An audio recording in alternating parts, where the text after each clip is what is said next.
Well, we went in last week really talking about making some corrections from week 1 to week 2. I think it was pretty obvious that we felt like we had a great win in the first game, but we knew there was a lot of things we wanted to work on to get better. The old coach speak of most improvement from the first game to the second game, I think, really held true for us.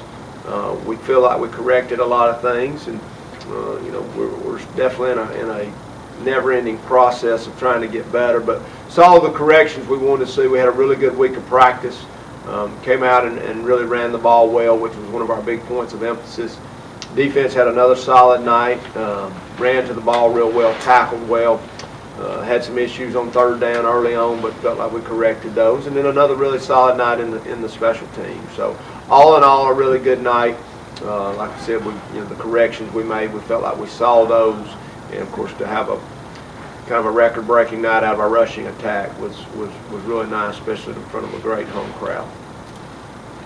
And just a little about UNA and what you know about them, Steve. Well, I think obviously anybody that's from this area, went to school here as I did and grew up in the area, knows about the old rivalry between Jacksonville State and North Alabama, and what the old Gulf South, what a great conference that was, and how many great games we played at Jacksonville State and then obviously at North Alabama. So, when that happened in Jacksonville State, we came out of the conference. UNA kind of dominated and winning 3 national championships, and the history they have there, have the national championship game at their place every year. So we know what that rivalry used to mean. We talked to our players about it already. They understand. They have a lot of respect for North Alabama. They know a lot of the guys on that team. Once again, just like Alabama State, it's an in-state rivalry that's not far away, which is good for both schools. We have no illusions that Division II versus FCS. We know they've got really good players. It's just they've got a really good team. It showed in their very first game. They played on Thursday and looked really good. So we've definitely got our work cut out. How much attention have you paid to the FCS wins over the FBS this year, and how does that play with you as UNA tries to play that role in Correct. games? I think we told our guys when the season started, who is to say what's an upset? Who is to say, this team's supposed to beat this team? We said that really doesn't mean anything. It's all about who goes out there and plays, and I think you're seeing FCS and FBS just get a lot closer together. And we tell our guys, we've got guys that are recruited by plenty of FBS teams. They chose to play at Jacksonville State because of the great place we have here. From facilities to local, guys that stay close to home, just like the guy to my left. Guys that could play, we think, anywhere in America.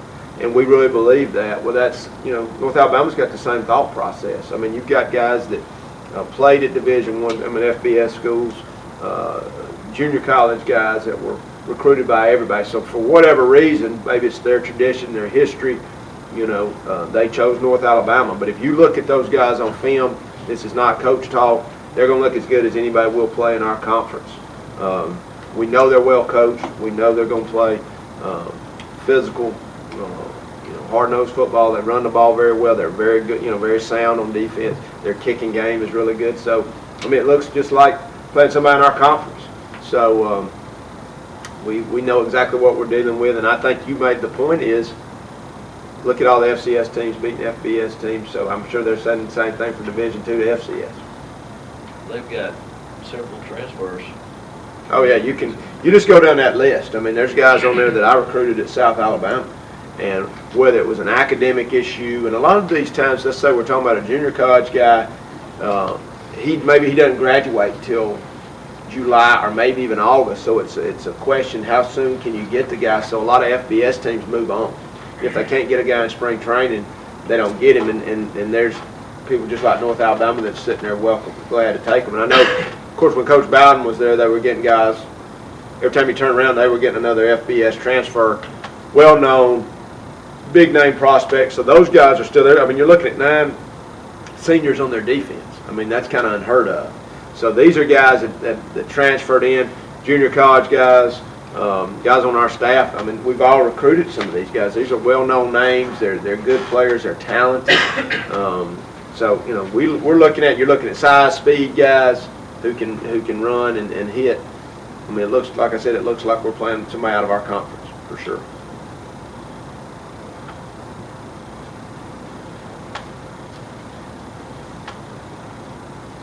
speak to started. some of their guys?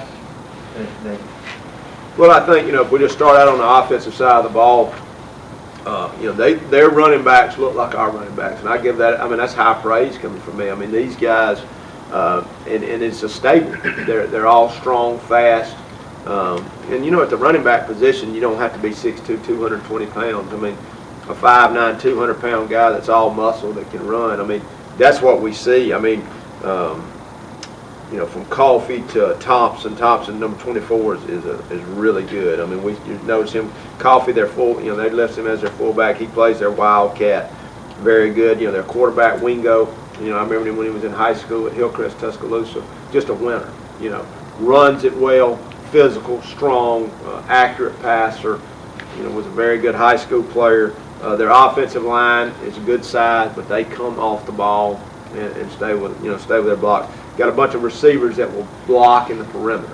They catch the ball and do the things that a lot, but maybe not the biggest guys you'll see. Maybe like some of the guys just scare you to death, but they all run really good routes. But they block, which fits what they're doing offensively because they're a run and play action team. And a lot of sets, multiple formations, different personnel groupings. They did a really good job of mixing that up. And then, of course, defensively, you got one defensive end that's 6'4", 275. The other one's 6'6", 255. They roll those guys. They got a 300-pounder nose. All three linebackers are very active. And you got two safeties that are 200 and something pounds that fit the box. So you've got, like I said, this looks like an FBS team. This looks like the teams that we're gonna see. And you've got good special teams. So impressive, definitely impressive.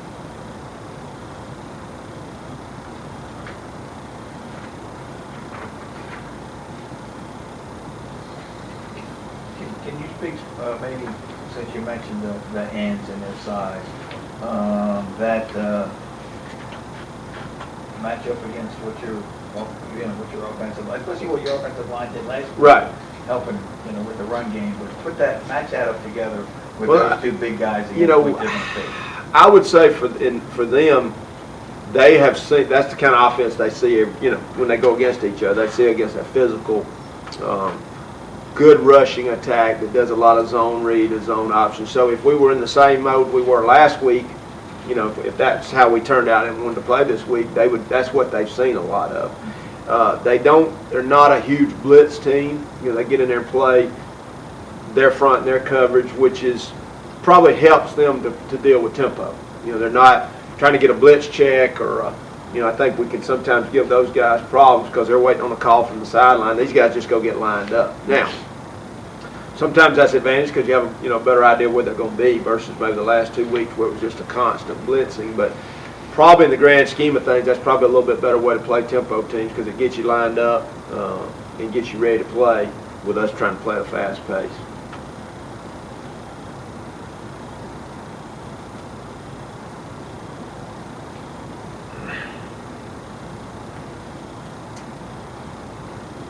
You talked about the two kids we brought today, Coach Lee. Okay, well, on my left here is Tremaine Buster Pope from Anniston, Alabama. And, we just want to talk about him for just a minute and say we knew this guy could be very special, and he knows it's a work in process, but the thing I've enjoyed watching him, as I tell him, grow up. Coach Ogle has done a great job with him, but I've seen a huge difference in him. We knew he was talented, but to see him just come every day with a great work ethic and take his work ethic to match up with his talent is starting to show. He's one of the strongest guys we got on the team, one of the fastest guys we've got on the team. So he's got a bright future, but he's doing all the things off the field that we want to see. And not that we ever had any issues, but just to see him come out every day and go to work, it's been exciting. And it showed up in the game. The guy, that we thought he could be, and we just want to keep seeing him getting better. On my right, Hamish McInnes, obviously from Australia. Just blessed to have him. I think Coach Kogel sitting over there now, one of the first things he told me when we were talking was, you got you a great punter.